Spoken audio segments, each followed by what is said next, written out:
জয় নিতাই, জয় শ্রী রাধেশ্যাম। আজ আমি আপনাদের শোনাবো শুদ্ধ শ্রোতার কথা এবং অধম শ্রোতার কথাও শোনাবো। তো প্রথম দিন আপনারা শুনুন শুদ্ধ শ্রোতা কয় প্রকার হয়, কি ধরনের শুদ্ধ শ্রোতা হয়। তার পরের দিন আমরা আপনাদেরকে অধম শ্রোতার কথা শোনাবো। তো প্রথম শুদ্ধ শ্রোতা হচ্ছেন, অনেক ধরনেরই শ্রোতা হয়, অনেক ধরনের ভক্ত আসেন যারা এক এক ধরনের মনোভাব নিয়ে আসেন। তো এক প্রকার শ্রোতা, শুদ্ধ শ্রোতা যারা চাতক পাখির মতো। চাতক পাখি কেমন? চাতক পাখি অধীর আগ্রহ অপেক্ষা করতে থাকে কখন বৃষ্টি হবে, তবে সে জল পান করবে। বৃষ্টির জন্য বহুত অপেক্ষা করে, পিপাসায় আকুল হয়ে থাকে। শুদ্ধ শ্রোতার লক্ষণ ঠিক সেই রকম। তারা সব সময় অপেক্ষায় থাকে কখন একটু ভাগবত কথা শুনতে পাবো, কোথায় ভাগবত পাঠের আসর হবে, তাহলে সেখানে যাব। যে সময়ে ভাগবত পাঠের আসর বসুক না কেন, তারা সময় বের করে সেখানে যেতে চায় এবং ভাগবত কথা শুনতে চায়। তো এই এক প্রকারের শ্রোতা আছে যারা শুদ্ধ শ্রোতা, কেবল সৎসঙ্গের তারা আশা করে। আর দ্বিতীয় শুদ্ধ শ্রোতা হলো হংসের মতো। তাহলে কি শুনলাম আমরা? প্রথম শ্রোতা হলো চাতক পাখির মতো, আর দ্বিতীয় শ্রোতা হচ্ছে হংসের মতো। হংস কি করে? হংস সার বস্তু গ্রহণ করতে জানে। হংসকে দুধ আর জল মিশিয়ে দিন, তারা কিন্তু দুধ থেকে জল আলাদা করতে জানে, দুধটা পান করে নেবে, জলটা থেকেই যাবে। তাই দ্বিতীয় শুদ্ধ শ্রোতা যারা, তারা হংসের মতো হয়ে থাকেন, তারা সার গ্রহণ করতে জানেন। ভাগবত পাঠে এসে যেটা সার সার সার বস্তু, তারা সেটাকেই গ্রহণ করে নেন। তো এভাবে পাঠকের সব কথা তারা খুব মনোযোগ দিয়ে শুনেন, আর সার বস্তুটা গ্রহণ করে তারা ফিরে যান। শুনেছেন সবটাই, কিন্তু গ্রহণ করলেন সার বস্তুটাই। কিছু শ্রোতা আছেন মাঝখান থেকে কথা বলে, তাদেরকে কথাটাকে কেটে দেয়, মাঝখান থেকে একটা অপ্রাসঙ্গিক কথা বলে কেটে দেয়, তাদের শ্রোতা বলা হয়। অর্থাৎ মাঝখান থেকে জাতার মতো কথা কেটে দেয়, অন্যেরও রসভঙ্গ করে দেয়। তো এরকম শ্রোতা কখনো কাম্য নয়। যারা নিজেরা তো রসিক নয়, অন্যদের রসভঙ্গ করে দেয়, রসভঙ্গ করে দেয়, এমন ব্যক্তি সংসারে অভাব নেই। এক স্থানে একদিন রামকথা প্রবচন হচ্ছিল। রামকথা প্রবচন হচ্ছে, পাঠক রাবণের কথা আলোচনা করছেন, যে রাবণ কেমন ছিল, কেমন চরিত্রের ছিল। সবাই মনোযোগ দিয়ে শুনছে যে রাবণের চরিত্রের কথা। এক ব্যক্তি হঠাৎ উঠে বললেন, মহারাজ, রাবণের তো বলছেন 10টা মাথা। সবাই আমরা জানি রাবণের 10টা মাথা, তো পাঠকও বর্ণনা করছেন 10টা মাথার কথা। তো উনি উঠে বলছেন, মহারাজ, আপনি বলছেন রাবণের 10টা মাথা, কিভাবে রাবণের 10টা মাথা হলো সেটাও বলছেন, কিন্তু আমার একটা প্রশ্ন আছে। কি প্রশ্ন? রাবণ যখন ঘুমাতে যেতেন, তাহলে রাবণ কি করে ঘুমাত? 10 মাথা রাবণের, একদিকে 5টা একদিকে 4টে, কারণ তার নিজের একটা মাথা আছে। তারপরে 10 মাথা যখন হলো, একদিকে 4টে মাথা একদিকে 5টা মাথা, তাহলে ব্যালেন্স কি করে ঠিক করতো? ও যখন ঘুমাতে যেত কি করে ঘুমাতো? কি বলবে পাঠক মহারাজ? পাঠক মহারাজ বলছেন, এটা তো ভাগবতে লেখা নেই, কি করে রাবণ ঘুমাতো তা আমরা বলতেই পারবো না। আমরা তো কেবল গ্রন্থে যা আছে তাই পাঠ করে শোনাই, যেটা গ্রন্থে লেখা নেই সেটা তো বলতে পারি না বাবা। আসলে আমি তো রাবণের সময় ছিলাম না। যদি রাবণের সময় আমি থাকতাম, তাহলে রাবণকে নিশ্চয়ই জিজ্ঞাসা করতাম সে কি করে শোয়। না তুমি তখন ছিলে, না আমি তখন ছিলাম, কাজে আমি জানিও না, বা তোমারও জানার কথা নয় যে রাবণ কিভাবে ঘুমাত। তো এরকম অপ্রাসঙ্গিক কথা যদি জিজ্ঞাসা করেন শ্রোতাদের মধ্যে থেকে কেউ, তাহলে পাঠের আসরের যে রস, সেই রসভঙ্গ হয়। তো এরকম শ্রোতা কখনো কাম্য নয়। যদি জিজ্ঞাসা করার থাকে কোনো প্রশ্ন পাঠককে, তাহলে পাঠের পরে জিজ্ঞাসা করা উচিত। পাঠ শেষ হয়ে গেলে পাঠক যখন বসে আছেন, বিশ্রাম নিচ্ছেন, তখন গিয়ে জিজ্ঞাসা করুন যে আমি এই জিনিসটা বুঝতে পারিনি, এই জিনিসটা আমার অসুবিধা আছে, বা এর পরেরটা আমি জানতে চাই। যে কোনো কথা দরকার হয় ভুলে যাবেন ভাবলে নোট করে নিন, লিখে নিন, তারপরে সময় মতো পাঠককে জিজ্ঞাসা করুন যে এই এই প্রশ্নের উত্তর আমাকে একটু বলে দিন। অবশ্যই পাঠকরা আপনার প্রশ্নের উত্তর দেবেন। পাঠকরা খুশি হবেন যে হ্যাঁ, এটা খুব ভালো শ্রোতা, যে জানতে চাইছে, তার সাধ্যমতো আপনার প্রশ্নের উত্তর অবশ্যই পাঠক দেবেন। কিন্তু যদি আসরের মাঝখানে আমরা গন্ডগোল করি, তাহলে পুরো আসরটাই তো বিশৃঙ্খলা হয়। তখন অন্যরা আপনাকে বলবেন যে দেখো, ওর জন্য আমরা ভাগবত কথা সুন্দর করে শুনতে পাচ্ছি না, বা আমাদের অসুবিধা হচ্ছে। তাই এইভাবে করা উচিত নয় কোনো শ্রোতার। তৃতীয় শুদ্ধ শ্রোতার কথা আমরা শুনি। তৃতীয় শুদ্ধ শ্রোতা যারা, তারা তোতা পাখির মতো। সুখদেব যেমন মিঠা বলে, সুখদেব এত অল্প বয়স, তবু তাকেই ভাগবত প্রবচন করার অধিকার দেওয়া হয়েছিল। কেন? সেই সভাতে অনেক বয়স্ক বয়স্ক মুনি ঋষিরা ছিলেন, যারা সুখদেবের থেকে আরো বেশি জ্ঞানীও ছিলেন, পণ্ডিত ছিলেন। লোমহর্ষণ মুনি ছিলেন, মহামণি ব্যাসদেব ছিলেন, কতজন ছিলেন, যিনি ব্যাসদেব তো রচনাই করেছেন, তো তিনি ইচ্ছা করলে পাঠ করতে পারতেন না। তিনি কেন সুখদেবকে দিয়ে পাঠ করালেন? কারণ সুখদেব খুব মিঠা বলে, অত্যন্ত সুন্দর করে বলে, ধীরে ধীরে বলে, খুব পরিষ্কার ভাবে বলে, যাতে সবাই বুঝতে পারে। তাই এই মিঠা বলে বলেই তাকে দেওয়া হয়েছে ভাগবত কথা শ্রবণের ভারটা বা দায়িত্বটা। তো সুখদেব গোস্বামী মিঠা বলেন, কারো ঘরে ধরুন তোতা পাখি আছে, উপমা দিচ্ছে, পাঠক উপমা দিচ্ছে। আমরা দেবকীনন্দন ঠাকুরের প্রবচন থেকেই এই কথাগুলো বিশ্লেষণ করে বা বর্ণনা করে শোনাচ্ছি।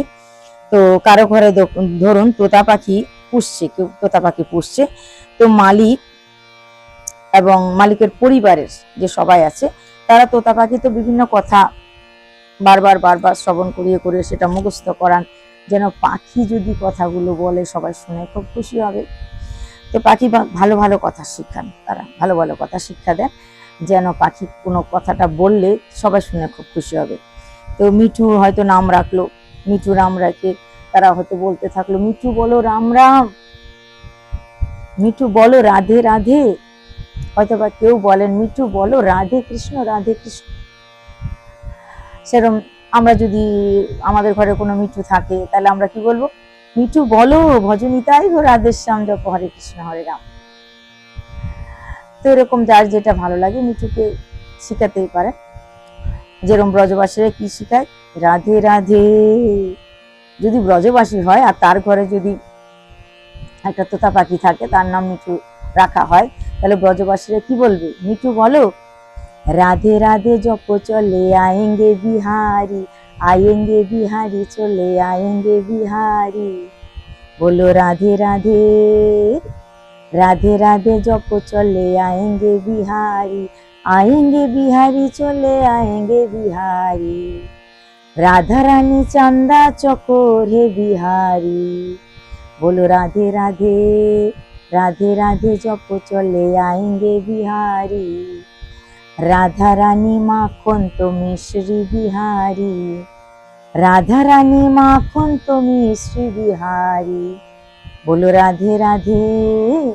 राधे राधे जप चले आएंगे बिहारी, राधे राधे रट चले आएंगे बिहारी, राधा रानी चंदा चकोर है बिहारी, राधा रानी मेघा बादल है बिहारी, बोलो राधे राधे। राधे राधे जप चले आएंगे बिहारी, राधे राधे रट चले आएंगे बिहारी, राधा रानी पुष्प धागा है बिहारी, अरे राधा रानी पुष्प धागा है बिहारी, बोलो राधे राधे। राधे राधे जप चले आएंगे बिहारी, आएंगे बिहारी चले आएंगे बिहारी, राधा रानी अग्नि शिखा है बिहारी, बोलो राधे राधे। तो যদি ব্রজবাসী হয় তো তারা রাধে রাধে শিখাবে, কারণ রাধা এবং কৃষ্ণ অত্যন্ত আপনজন তাদের, এবং রাধে তো শ্রীজিত তাদের সখী, প্রাণপ্রিয়া সখী। আর রাধে রাধে যদি জপে তবে বিহারীজি চলে আসবে, আর সারাদিন কৃষ্ণ কৃষ্ণ জপলেও কৃষ্ণ আসবে কিনা সন্দেহ আছে। তো এইভাবে ওই পাখি যার ঘরে থাকবে সে গৃহস্থের মন মোতাবেক কথায় তাকে শিক্ষা দেবেন। তো এই রাধে রাধে বা রাধে কৃষ্ণ বা হরে কৃষ্ণ, নিতাই গৌর হরিবোল ইত্যাদি ইত্যাদি যে কথাগুলো পাখিকে শিখাবেন, পাখি খুব মনোযোগ দিয়ে সে কথাগুলো দেখবে, শুনবে, হৃদয়ঙ্গম করবে, মনোযোগ দিয়ে শুনবে, হৃদয়ঙ্গম করবে। তারপর ধীরে ধীরে ধীরে ধীরে সে পাখি কথাগুলো বলা শুরু করবে। তো কি করে পাখি কথা শিখলো? পাখি কথা শেখার মূল কারণ হচ্ছে সে ভালো করে আগে তাকে যে শিখাচ্ছে তার কথাগুলো সে শুনছে, কি বলছে, রাধে রাধে জপ চলে আয়েঙ্গে বিহারি। যখন লাইনটা বলছে তখন সে ভালো করে শুনছে, তখন প্রথম হয়তো বলবে রাধে রাধে, তারপর হচ্ছে বলো, চলে, আর আইঙ্গে বিহারিতে বলতে কষ্টই হবে পাখি। তো অনেকক্ষণ শুনে শুনে শুনে শুনে অনেকবার শুনে শুনে পাখি ধীরে ধীরে ঠিক মুখস্থ করে নেবে। তো এইভাবে পাখি যখন বলবে তখন 5 জনে শুনে খুব আনন্দ পাবে। মিঠা বলছে,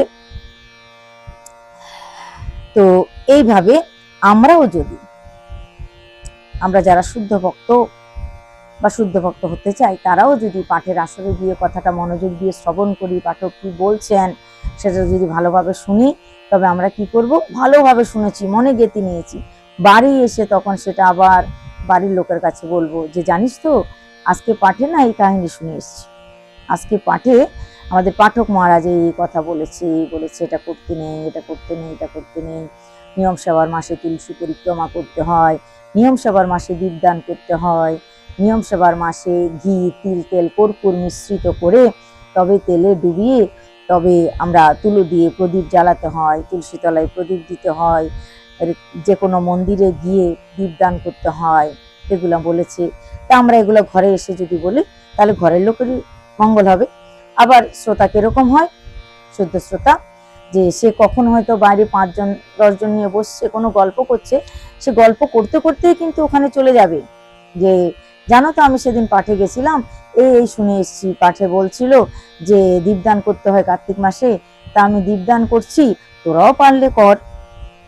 আবার হয়তো বলবে সকালবেলা উঠে স্নান করে আমি 4 বার তুলসী পরিক্রমা করি, 4 বার তুলসী পরিক্রমা করলে নাকি বৃন্দাবনের ধাম বাসের ফল লাভ হয়, বা সেখানে তুলসী পরিক্রমার ফল লাভ করি, সে কারণে আমি বৃন্দাজি মানে বৃন্দাবন সেটা ভেবেই আমি পরিক্রমা করছি।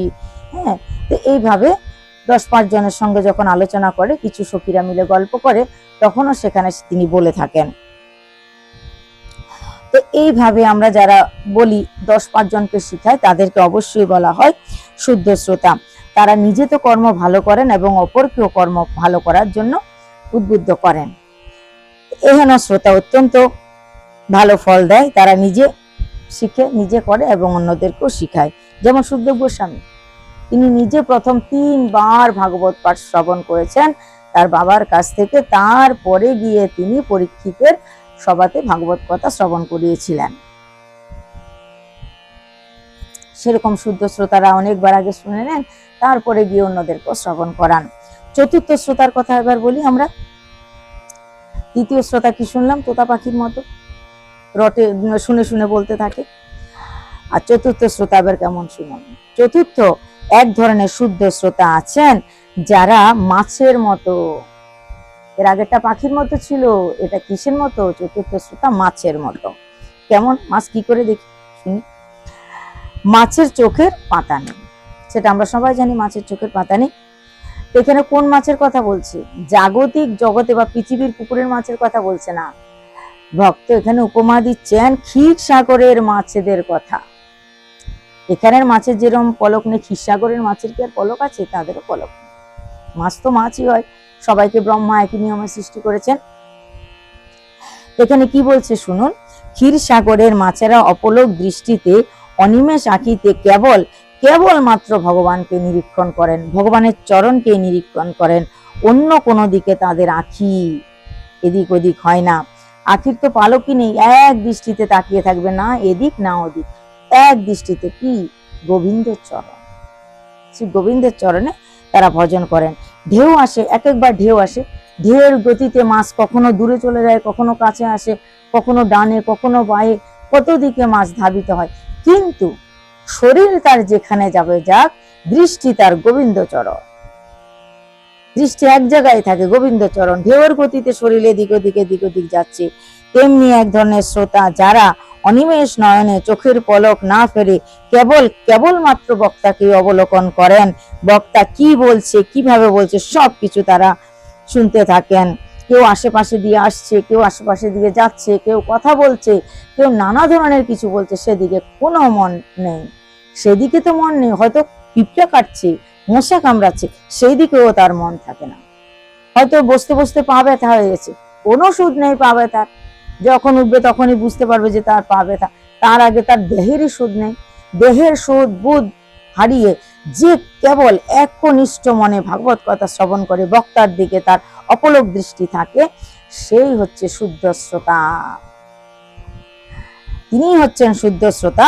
তাদেরকে ক্ষীর সাগরের মাছের সাথে তুলনা করা হয়েছে। তো ক্ষীর সাগরের মাছের যেরকম মুখ্য উদ্দেশ্য থাকে ওই গোবিন্দের চরণের দিকে দৃষ্টিপাত করা, তেমনি এই শুদ্ধ শ্রোতাদের মুখ্য উদ্দেশ্য থাকে কেবল মাত্র পাঠ শ্রবণ করা। এই মাছের মতো নিষ্পলক পাঠ শ্রবণ করুন। এই মাছের মতো করে নিষ্পলক দৃষ্টিতে পাঠ শ্রবণ করার কথা বলা হয়েছে। কোনো কথা নিজেও বলবেন না, অন্য কেউ বললে উত্তর দেবেন না, প্রণাম করে দেখিয়ে দেবেন, কথা শুনুন, শ্রবণ করুন, এরকম ইশারায় বলে দেবেন। তো আজকে আমরা 4 প্রকার শুদ্ধ শ্রোতার কথা শ্রবণ করলাম। কালকে আমি আপনাদের শ্রবণ করাবো অধম শ্রোতার কথা। শুদ্ধ শ্রোতার কথা তো অনেক হলো, এবার অধম শ্রোতাও তো অনেক প্রকার আছে, তাদের কথা আমরা কালকে শ্রবণ করব। আজকে এই পর্যন্ত। জয় নিতাই, জয় শ্রী রাধেশ্যাম।